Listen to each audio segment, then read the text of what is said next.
सभी छात्रों को मेरा नमस्कार। आप सबका स्वागत है 23 अगस्त की जनसत्ता एनालिसिस में। आज हम जानेंगे इसमें देश विदेश की कौन सी खबरें हैं आपके लिए महत्वपूर्ण। शुरू करते हैं हम बिना किसी देरी के। पहले पृष्ठ पे खबरें अगर हम देखें तो आज चंद्रयान की चांद पे दस्तक। लैंडर मॉड्यूल के तकनीकी मानक असामान्य पाए जाने पर सॉफ्ट लैंडिंग को टाला जा सकता है या टाल सकते हैं। सॉफ्ट लैंडिंग 23 अगस्त को भारतीय समय अनुसार शाम 6:04 करने की योजना।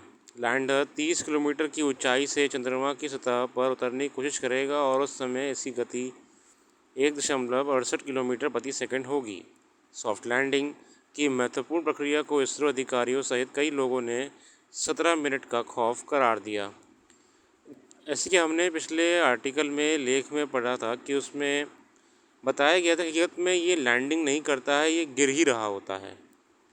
इसलिए 17 मिनट का खतरा बरकरार रहेगा कि या तो ये गिर जाएगा आके या फिर ये आराम से सतह पर उतरेगा।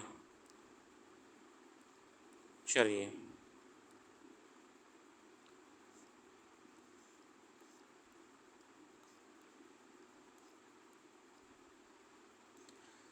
यहाँ पर आर्टिकल्स आ रहे हैं। संवेदनशीलता का तगाज़ा, बलात्कार और उसके बाद पीड़ित।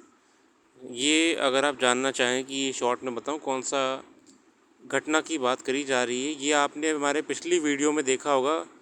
गुजरात हाई कोर्ट और सुप्रीम कोर्ट एक रेप केस को लेकर न्यूज़ थी, ये उसी की कंटिन्यूटी है। जानते हैं। बलात्कार और उसके बाद पीड़िता के गर्भपात में के एक मामले में सर्वोच्च न्यायालय ने जो रुख अख्तियार किया है उसे इस जघन्य अपराध और पीड़िता की स्थितियों के संदर्भ में एक बेहद महत्वपूर्ण उदाहरण के रूप में देखा जा सकता है। इस अपराध की पीड़ित महिलाओं की स्थिति और सामाजिक संदर्भों की हकीकत छिपी नहीं है, मगर गुजरात उच्च न्यायालय ने बलात्कार पीड़िता को गर्भपात की इजाज़त देने से जिस तरह मना कर दिया था, वह न केवल ज़मीनी वास्तविकताओं को नज़रअंदाज करना था, बल्कि इस मामले पर सुप्रीम कोर्ट की राय को भी दरकिनार किया गया। यही वजह है कि शीर्ष अदालत ने बलात्कार पीड़िता को 27 हफ्ते की अवधि के बावजूद गर्भपात की इजाज़त दी और हाईकोर्ट के रुख पर नाराज़गी भी जताई। अदालत ने कहा कि इसके बाद भी अगर भ्रूण जीवित रहता है तो अस्पताल बच्चे को कृत्रिम बच्चेदानी यानी इनक्यूबेटर में रखकर सुनिश्चित करेगा कि वह जी सके, और इसके बाद गुजरात सरकार की जिम्मेदारी होगी कि कानून के मुताबिक बच्चे को गोद लिया जा सके। दरअसल इस मामले में सुप्रीम कोर्ट की ओर से गठित बोर्ड ने गर्भपात के समर्थन में अपनी राय दी थी, मगर इस बीच गुजरात हाईकोर्ट ने सरकार की नीति का हवाला देकर गर्भपात की अर्जी को खारिज कर दिया था। जैसे कि हम जानते हैं कि सुप्रीम कोर्ट ने पिछले ही वर्ष गर्भपात को लेके, खासकर बलात्कार के बाद अगर महिलाएं उस बच्चे को अपनाना नहीं चाहती हैं तो सुप्रीम कोर्ट ने बहुत प्रेगनेंसी को लेके 24 वीक प्रेगनेंसी को लेके और 27 हफ्ते की प्रेगनेंसी को लेकर, पहले 12 हफ्ते की प्रेगनेंसी को लेकर बात कही थी कि उसके भीतर कोई भी महिला अपनी स्वेच्छा से ये कार्य कर सकती है गर्भपात का। उसी को लेके यहाँ पे जो सुप्रीम कोर्ट ने संज्ञान में लिया मैटर कि गुजरात हाई कोर्ट ने कैसे किसी महिला को मना कर दिया। सुप्रीम कोर्ट का ये मानना है कि एक महिला बहुत ही ज़िंदगी के बुरे ट्रॉमा से जी रही होती है जब बलात्कार के बाद उसे कोई ऐसी परिस्थिति में आना पड़ जाए। तो सुप्रीम कोर्ट ने हालांकि अब गुजरात हाई कोर्ट का डिसीजन को पलट दिया है और सुप्रीम कोर्ट ने इस महिला को 27 हफ्ते बाद भी गर्भपात करने की अनुमति दे दी है। फिर भी अगर बच्चा जीवित निकल आता है, बच्चा बिल्कुल जीवित आ जाता है, तो सुप्रीम कोर्ट ने ये भी कहा है कि ये जिम्मेदारी अब गुजरात सरकार की होगी। गुजरात हाई कोर्ट निगरानी में इस बच्चे को, जैसे हम जानते हैं ना, हॉस्पिटल्स में इंक्यूबेशन रूम्स होते हैं जहाँ पे बच्चों को देखभाल करी जाती है। जब तक बच्चा बड़ा नहीं हो जाता है उसको अडॉप्ट करने तक की पूरी जिम्मेदारी सरकार उठाएगी। तो गुजरात हाई कोर्ट का ये निर्णय पलट दिया सुप्रीम कोर्ट ने। मगर एक जघन्य अपराध की पीड़ित महिला की स्थिति न्याय के संदर्भ में प्राथमिक कसौटी होनी चाहिए। इस संबंध में सुप्रीम कोर्ट की इस टिप्पणी का संदर्भ समझा जा सकता है कि आप कैसे अन्यायपूर्ण स्थिति को कायम रख सकते हैं और बलात्कार पीड़िता को गर्भधारण के लिए मजबूर कर सकते हैं। सच ये है कि विकास के अन्य पैमानों पर आगे बढ़ने के बावजूद एक पारंपरिक समाज के रूप में हमारे आसपास स्त्रियों के प्रति एक जड़ और संकीर्ण नज़रिया भी हावी है। इसके अलावा अपने खिलाफ एक अपराध के चिन्ह के तौर पर बच्चे को कोई महिला किस तरह देखती या महसूस करती है, यह उसकी मनोदशा पर निर्भर होता है और इसे उसी संदर्भ में देखा जाना चाहिए। मसलन कुछ समय पहले गुजरात हाईकोर्ट में ही एक अन्य मामले में कहा गया था कि लड़कियों के लिए कम उम्र में शादी करना और 17 साल की उम्र से पहले बच्चे को जन्म देना सामान्य बात थी। इसका जिक्र मनुस्मृति में भी है। गुजरात हाईकोर्ट ने ये एक फैसले में कहा था। इस तरह की टिप्पणियां कई बार न्याय के पहलू को जटिल बनाती हैं। सही बात है। अब देखिए, हमारी जो अगली लेख हमारे सामने आ रहा है, ये कल भी खबर में आया था, सुरक्षा का मुहूर्त। जैसे कि हम जानते हैं कि हमारी प्रदेश की उत्तर प्रदेश पुलिस ने, महानिदेशक साहब ने ये कहा था कि भैया जितने पुलिस अधिकारी हैं उन्हें चंद्रमा की स्थिति को देखते हुए ड्यूटी करनी चाहिए, क्योंकि जब ज़्यादा अंधेरा होता है तभी जो क्रिमिनल है वो सक्रिय हो जाता है। पंचांग कैलेंडर के हिसाब से ध्यान रखें। देखो, ये बात मैंने भी कल कही थी और यही बात आज लेख में आ भी गई है। कितनी बड़ी बात है कि मैं जो कल समझाने का प्रयास कर रहा था वो आज खुद किसी लेखक महोदय ने ये बात क्लियर भी कर दी है। देखिए, पंचांग वगैरह हमारे हिंदू संस्कृति की बहुत ही महत्वपूर्ण ज्योतिष शास्त्र में अपनी भूमिका निभाती है। मगर साथियों, मैंने कल भी कहा था कि पुलिसिंग वगैरह पे आधुनिक दौर में और चीज़ों पे काम करना चाहिए, ना कि जोशी बनना चाहिए। ठीक है, पुलिसिंग को लेके रिफॉर्म्स आने चाहिए, ना कि डीजीपी साहब पंचांग के बारे में वीडियो बना के शेयर करें। गलत नहीं है, मगर फिर भी थोड़ा सीरियसनेस भी होनी चाहिए। वहाँ के पुलिस महानिरीक्षक ने अपने सभी मातहत अधिकारियों को एक परिपत्र जारी कर आदेश दिया कि वह हिंदू पंचांग देखकर चंद्रमा की गति के अनुसार सतर्कता बरतना शुरू कर दें, तो अपराध पर नकेल कसना आसान हो जाएगा। पुलिस अगर उसी समय सक्रिय हो जाए तो उन पर लगाम कसी जा सकती है। ये शायद दुनिया में पहली बार होगा जब पुलिस ने अपराध की दृष्टि से देखा हो। महानिरीक्षक ने बाकायदा इसके लिए एक चार्ट बनाकर अधिकारियों को समझाया। फिर उन्हें शायद भरोसा नहीं हुआ कि उनके अधिकारी उनके नुस्खे की अच्छी तरह समझ पाए हैं, इसलिए उन्होंने वीडियो बनाकर जारी किया। उन्होंने आम लोगों को भी पंचांग के अनुसार सतर्क रहने को कहा। मगर आज जिस तरह अपराधों की प्रकृति और अपराधियों की प्रवृत्ति बदल रही है, चंद्रमा की कलाओं का उन पर कितना असर पड़ता है कहना मुश्किल है। चंद्रमा की गतियों के अनुसार अपराध रोकने के लिए सक्रिय होने की बात उस प्रदेश के पुलिस महानिदेशक ने कही है, जहां अपराधी दिन दहाड़े तमंचा लहराते सड़कों पर घूमते हैं और जहां मर्जी सरेआम किसी की हत्या कर निकल भागते हैं। भरी अदालतों में और पुलिस घेराबंदी के बीच भी हत्या करने में उन्हें कोई हिचक महसूस नहीं होता। पुलिस अधिकारियों तक की हत्या कर देने में उनके हाथ नहीं कांपते। ऐसे में चंद्रमा की गतियों को और पंचांग के मुहूर्त देखकर पुलिस को कार्रवाई करने की सीख से उत्तर प्रदेश में कानून व्यवस्था की क्या स्थिति होगी, अंदाज़ा लगाया जा सकता है। योगी आदित्यनाथ का दावा है कि वह प्रदेश का अपराध मुक्त बनाएंगे। पिछले कार्यकाल में इसी बात को हर मंच से दोहराते ना थकते थे। इसके लिए उन्होंने पुलिस के हाथ भी खोल दिए। इस तरह पिछले 5-6 सालों में कई नामी बदमाश मारे जा चुके हैं। अपराध करने वालों के ठिकानों पर बुलडोज़र चढ़ाकर उनका मोबाइल तोड़ने का प्रयास किया गया है। मगर हैरानी की मौजूदा महानिदेशक पुलिस को पंचांग देखकर चौकस होने का पाठ पढ़ा रहे हैं। सब जानते हैं कि अपराध की प्रकृति किस तरह बदल गई है और अपराधी आधुनिक तकनीकी संसाधनों का इस्तेमाल कर रणनीति बनाते और अपनी साजिशों को अंजाम देते हैं। ऐसे में पुलिस से अपेक्षा की जाती है कि वह भी आधुनिक तकनीकों से लैस हो और अपराधियों के साजिशों को अंजाम देने से पहले ही सतर्क हो जाए। अपराध पर लगाम लगाने का सबसे प्रभावी तरीका यही होता है कि अपराध करने से पहले ही अपराधियों को गिरफ्त में ले लिया जाए। इस तरह उनके मन में कानून का भय पैदा होता है। ये तभी संभव है जब उत्तर प्रदेश पुलिस तकनीकी रूप से दक्ष और चौकस हो, मगर उस पर शीतलता, लापरवाही, पक्षपात, मनमानी और डंडे के जोर पर काम करने की आरोप लगते रहते हैं। ऐसे में महानिदेशक का पांचांग देखकर काम करने का निर्देश उनमें कितनी सक्रियता भरेगा, देखने की बात है। बहुत ही अच्छा लेख लिखा है। देखिए, यहाँ पे हम कोई पांचांग का विरोध नहीं कर रहे हैं, हम यहाँ पे कोई भारतीय संस्कृति का मजाक नहीं बना रहे हैं।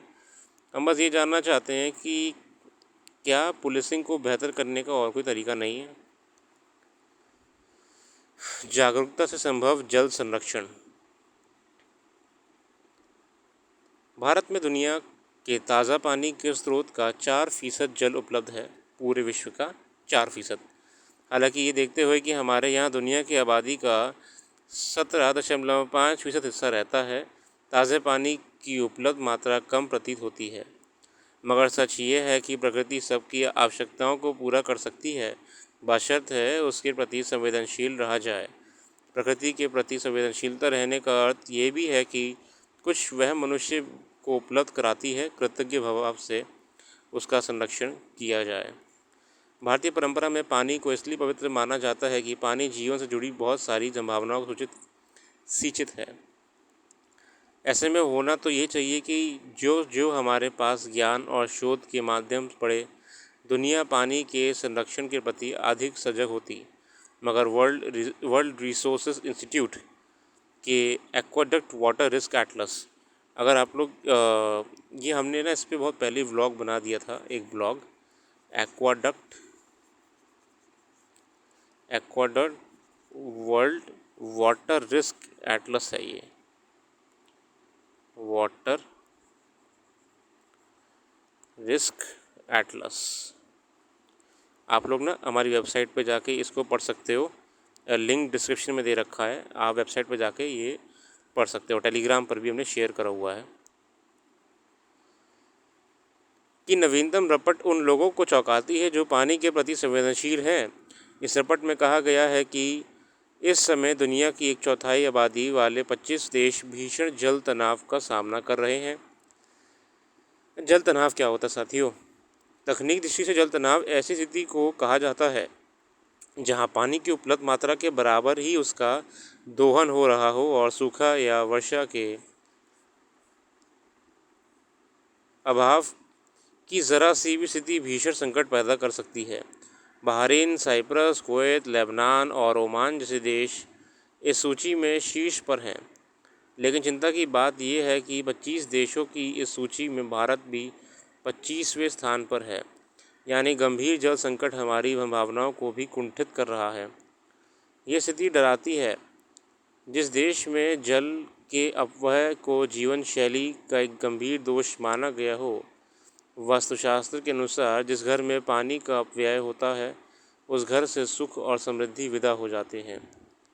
उस देश में अगर पानी की पर्याप्त उपलब्धता के बावजूद भविष्य गंभीर संकट की ओर इशारा कर रहा हो, तो मान लेना चाहिए कि ये तो हमारी जीवन शैली में कमी है, या हम जलोपयोग संबंधी नीतियों निर्धारित करते समय किसी महत्वपूर्ण बात को भूल रहे हैं। उल्लेखनीय है कि भारत में दुनिया का ताज़े पानी का स्रोत का 4% जल उपलब्ध है। हालांकि ये देखते हुए कि हमारा यहाँ दुनिया का आबादी का 17.5% हिस्सा रहता है, ताज़े पानी की उपलब्ध भारत मात्रा कम प्रतीत होती है।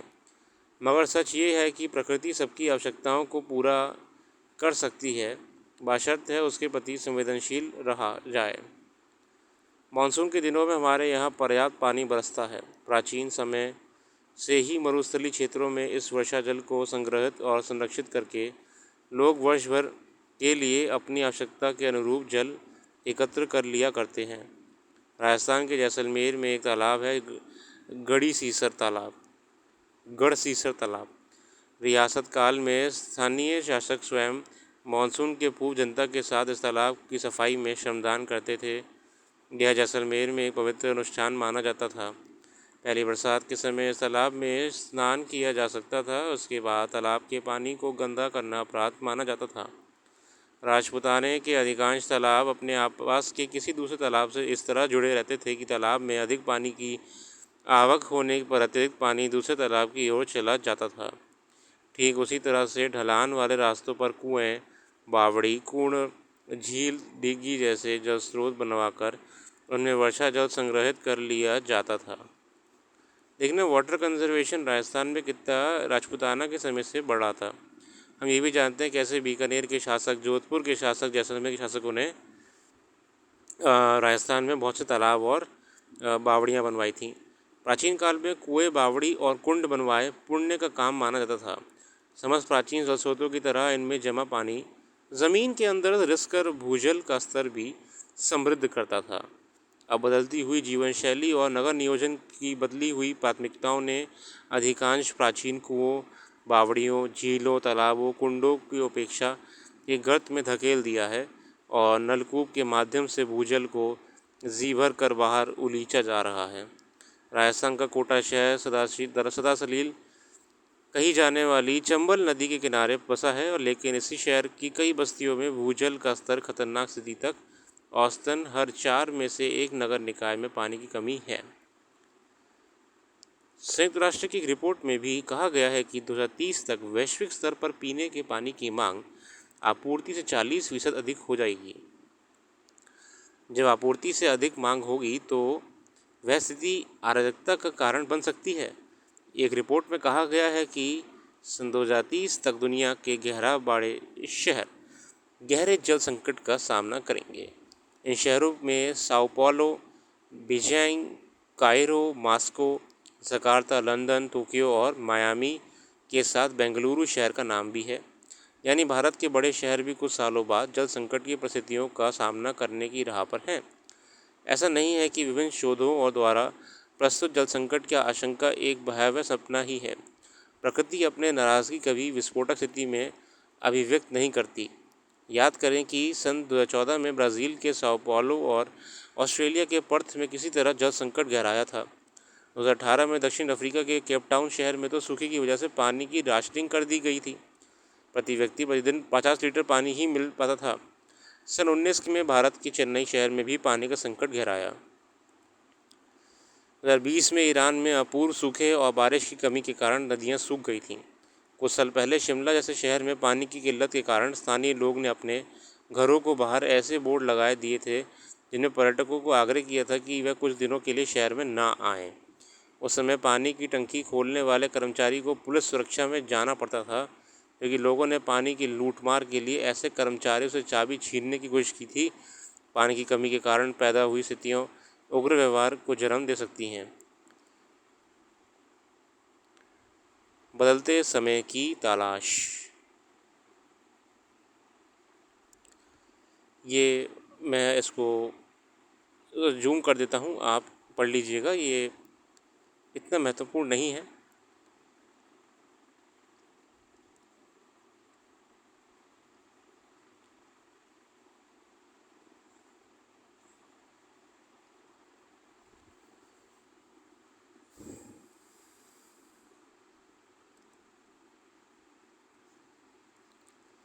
कई हिमनद के टूट पर झील, हम जानते हैं कि ग्लेशियर्स पिघल रहे हैं ना, उनसे झीलों का निर्माण हो रहा है।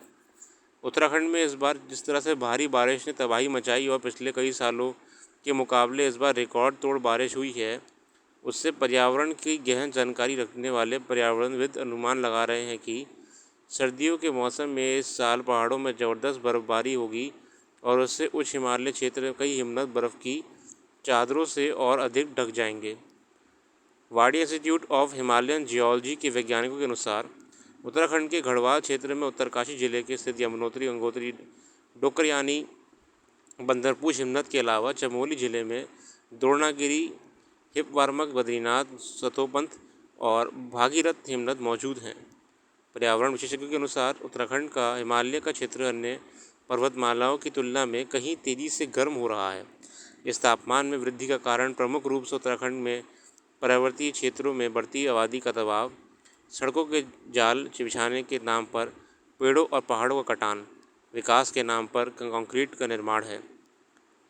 संपूर्ण हिमालय क्षेत्र की 8,000 से ज़्यादा हिमनद से बनी हुई झीलें हैं, जिनमें 200 झीलों का अत्यंत खतरनाक श्रेणी में रखा गया है। इनमें से उत्तराखंड की हिमनद से बनी 50 से ज़्यादा झीलें शामिल हैं, जिनका स्वरूप तेज़ी से बदल रहा है। वैसे उत्तराखंड में 2,500 से ज़्यादा हिमनद हैं। उत्तराखंड की हिमनदों में से गंगा, यमुना, अलकनंदा, शारदा जैसी कई बड़ी नदियाँ निकलती हैं, जो नदियाँ उत्तर और पूर्वोत्तर भारत में सिंचाई और पेयजल प्रदान करती हैं। परंतु इन नदियों के स्रोत हिमनद पर्यावरणीय दृष्टि से अत्यंत संवेदनशील हैं। पर्यावरणविदों का मानना है कि उत्तराखंड की नदियों पर बड़े बांध बनाना काफ़ी खतरनाक है ना।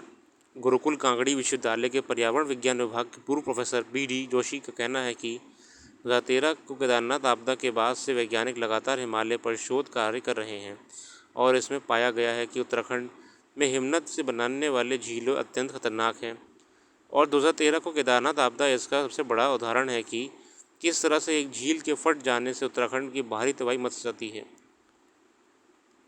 पर्यावरणविद के अनुसार उत्तराखंड के गढ़वाल मंडल में रुद्रप्रयाग जिले में केदारनाथ धाम के पीछे स्थित चौराबाड़ी, खतलिंग व केदार हिमनद अत्यंत संवेदनशील श्रेणी में आते हैं, ग्लेशियर जो हैं आपके। वही उत्तराखंड के कुमाऊं मंडल में पिथौरागढ़ क्षेत्र में मिलाम ग्लेशियर, काली, डार्मिक, हेरामणी, सोना, पिन्नौरा, रालम, पॉन्टिंग, मेओला और बागेश्वर क्षेत्र में सुंदरडूंगा, सुखाराम, पिंडारी, कपनानी व मैकातोली जैसे कुछ खास हिमनद हैं, जो पहाड़ी क्षेत्र के अलावा मैदानी क्षेत्रों में जल की आपूर्ति करते हैं।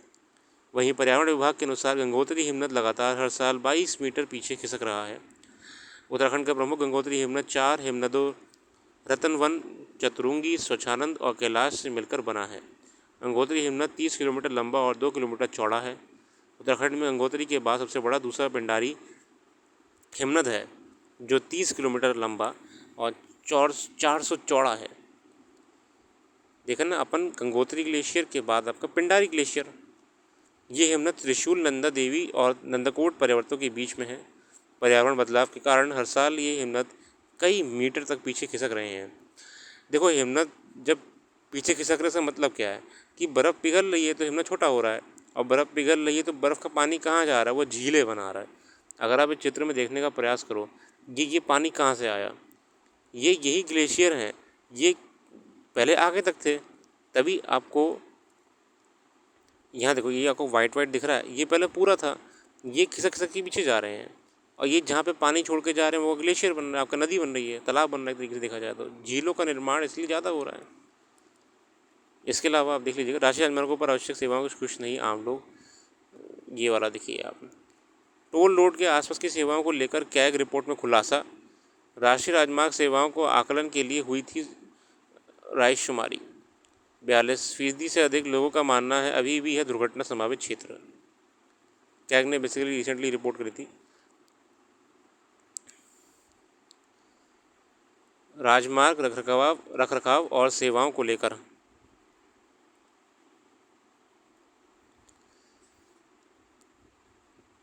सर्वेक्षण में इन राजमार्गों का इस्तेमाल करने वाले लोगों ने सरकारी सेवाओं को लेकर सवाल खड़ा कर दिया।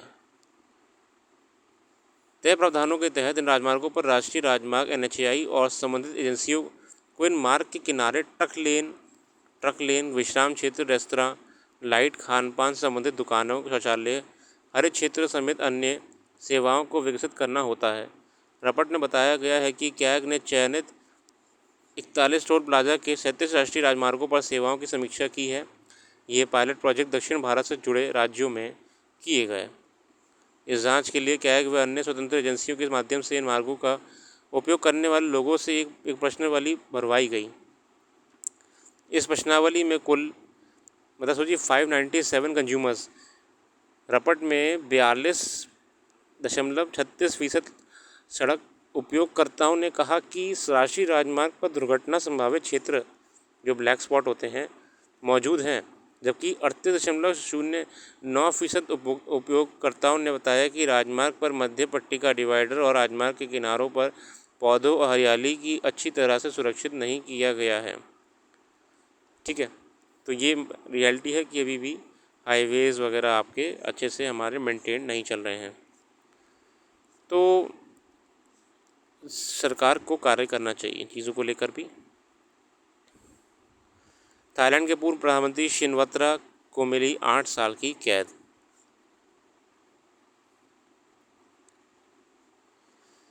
आज के लिए हम छात्रों इतना ही रखते हैं। आपको इस पूरे करंट अफेयर के आर्टिकल्स और इस पे छोटा सा ब्लॉग हमारी वेबसाइट पे देखने को मिल जाएगा।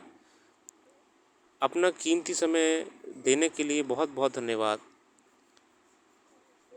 आपका दिन शुभ हो।